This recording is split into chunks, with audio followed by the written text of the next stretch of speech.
নমস্কাৰ ছাত্ৰ ছাত্ৰীসকল আজি আমি ক্লাছ 3 পাঠ নম্বৰ 14 মৰমৰ আই নামৰ পাঠটোৰ প্ৰশ্ন উত্তৰসমূহ কৰিম বলাচোন আমি আৰম্ভ কৰো প্ৰশ্ন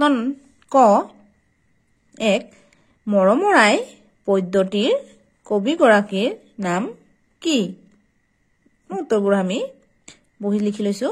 ক নম্বৰ 1 প্ৰশ্ন মৰমৰ আই পদ্ধতিৰ কবি গৰাকীৰ নাম কি উত্তৰ লিখিবা মৰমৰ আই পদ্ধতিৰ কবি গৰাকীৰ নাম হ'ল আনন্দচন্দ্ৰ আগৰৱালা 2 নম্বৰ আছে কোনে আমাক তুলি তালি ডাঙৰ দীঘল কৰে উত্তৰ লিখিবা আমাৰ মৰমৰ পূজনীয়া আয়ে আমাক তুলি তালি ডাঙৰ দীঘল কৰে 3 নম্বৰ আছে আইৰ মাতটো কেনেকুৱা উত্তৰ লিখিবা আইৰ মাতটো মৌখনা মিঠা মাত 4 নম্বৰ আছে মোৰ প্ৰতি এনে যাৰ মৰম অহিম যাৰ বুলি কাক কোৱা হৈছে ইয়াতে মোৰ প্ৰতি এনে যাৰ যাৰ মৰম অহিম এই যাৰ শব্দটো যাৰ বুলি কাক কোৱা হৈছে এতিয়া উত্তৰ লিখিবা যাৰ বুলি আমাৰ আই কোৱা হৈছে তাতে চোৱা খ নম্বৰৰ 1 কি কাৰণত আই আমাৰ অতি পূজনীয়া উত্তৰ লিখিবা আয়ে আমাক অতি কষ্টৰে তুলি তালি ডাঙৰ দীঘল কৰে মৰম চেনেহ আদি কৰাটো আই আমাৰ পূজনীয়া প্ৰথম খোজ ললে অত তত ধৰি পৰিবলৈ ধৰিলে আয়ে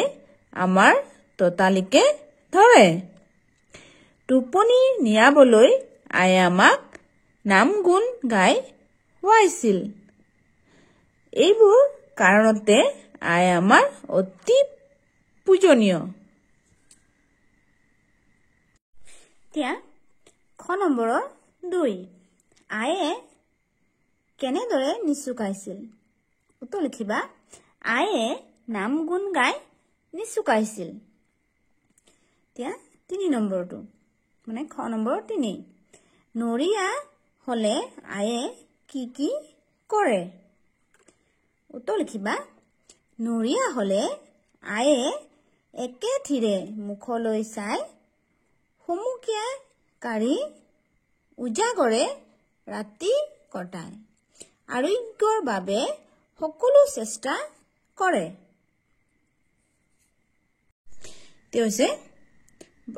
এতিয়া আমি বাক্য সাজিম এক দিছে বাক্য সাজা মৰম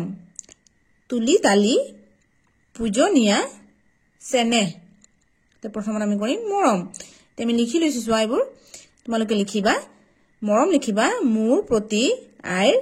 অসীম মৰম তুলি তালি আয়ে আমাক তুলি তালি ডাঙৰ দীঘল কৰে পূজনীয়া তেওঁ মোৰ মৰমৰ পূজনীয়া আই 4 নম্বৰ আছে চেনেহ আমি সদায় সৰুক মৰম চেনেহ কৰিব লাগে এইবোৰ তোমালোকে লিখি ল'বা তাৰপিছত আছে ইয়াত দিছে চোৱা শব্দবোৰ পঢ়া অমিল থকা যুক্তাক্ষৰযুক্ত শব্দটো বাছি কাহৰ ঘৰত লিখা ইয়াতে যুক্তাক্ষৰবোৰ দি দিছে চোৱা গ্ৰ উগ্ৰ ভদ্ৰ গ্ৰাম এতিয়া কোনটো অমিল আছে সবতে গৰ তলত ৰকাৰ আছে গৰে গ্ৰ আছে কিন্তু এটোত আছে দৈৰাদ্ৰ গতিকে এটো অমিল তুমি লিখিম ভদ্ৰ সত্য খাদ্য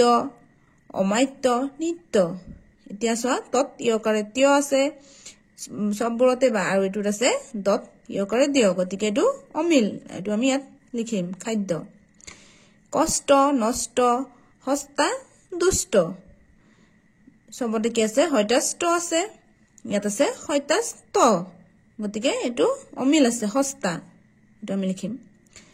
যুগ্ম গুল্ম অযুগ্ম বাগ্মী সবতে কি আছে গয়মাক ম ইয়াত আছে লয়মাল ম গতিকে এটো অমিল এটো আমি ইয়াতে লিখিম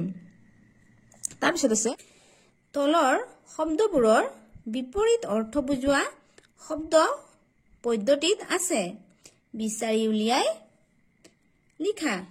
এতিয়া চোৱা উদাহৰণ দিয়া আছে এটা ডাঙৰ সৰু আৰু ইয়াত লিখিব দিছে আমি লিখি লৈছো চোৱা লিখিবা তোমালোকে পলম পলমৰ বিপৰীত অৰ্থ হ'ব ততালিকে তিতা মিঠা পিতা আই খহা কন্দা সুখ দুখ এছৱা শব্দৰ খেল দলত আলোচনা কৰি প্ৰথম আখৰটোৰে আৰম্ভ হোৱা শব্দ লিখা ইয়াত সবাই আলোচনা কৰি লিখিব দিছে প্ৰথম যোনটো শব্দ আছে যেনে প্ৰথম কি বুলি কৈছে প্ৰথম আখৰটোৰে প্ৰথম আখৰত কি আছে ম ইয়াত দি দিছে চোৱা মৰম ইয়াত দিছে মলম মটৰ মকৰা এটা আমি লিখিছো চোৱা ক দি লিখিব দিছে কলম আমি লিখিছো কমলা কল কদম তাৰ পিছত দিছে পদুম তাৰ মানে প দি লিখিব দিছে আমি লিখিছো পদ্ম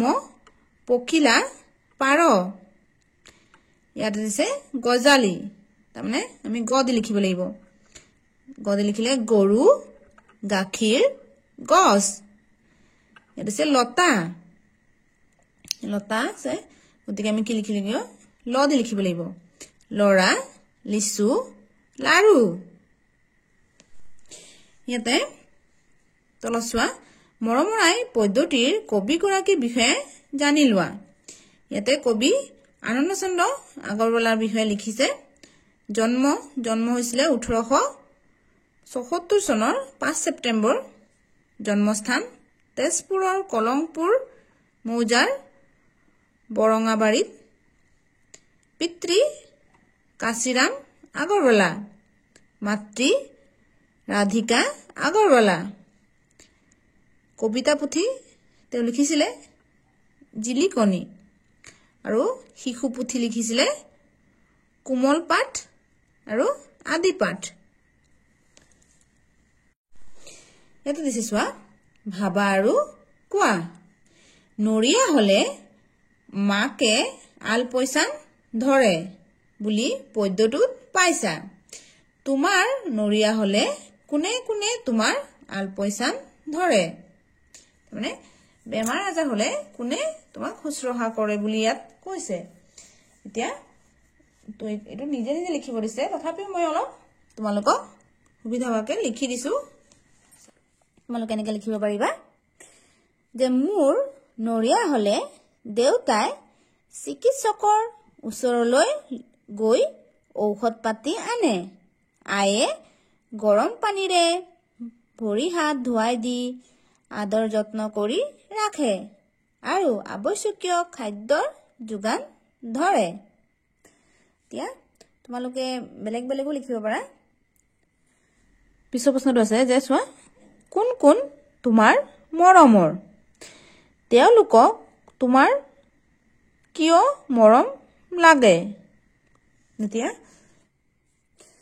তোমালোকে উত্তৰটো এনেকৈ লিখিব পাৰিবা যে মা দেউতা ককা আইতা পেহা খুৰাহঁতে মোক মৰম কৰে মা দেউতাক মোৰ বৰ মৰম লাগে কাৰণ মোৰ যেতিয়াই যিটো প্ৰয়োজন সেইটো মোক মা দেউতাই আনি দিয়ে মা দেউতাৰ মৰমবোৰ মই কৈ শেষ কৰিব নোৱাৰো মোৰ অসুখৰ সময়ত মোৰ ওচৰত থাকে সেইবাবে মা দেউতা মোৰ বাবে সদায় মৰমৰ এনেকৈ তোমালোকে লিখিব পাৰিবা ইয়াত দিছে যে মাকৰ সীমাহীন মৰমৰ বাবে কবিয়ে চেনেহ ভকতি বঢ়াৰ কথা কৈছে তুমি তোমাৰ অভিভাৱকক আৰু শিক্ষকৰ বাবে কি কৰিম বুলি ভাবিছা তোমালোকে নিজে নিজে লিখিবা ভিডিঅ'টো ভাল লাগি থাকিলে লাইক কৰি দিবা কমেন্ট কৰিবা আৰু বন্ধু বান্ধৱীসকলৰ লগত শ্বেয়াৰ কৰি দিবা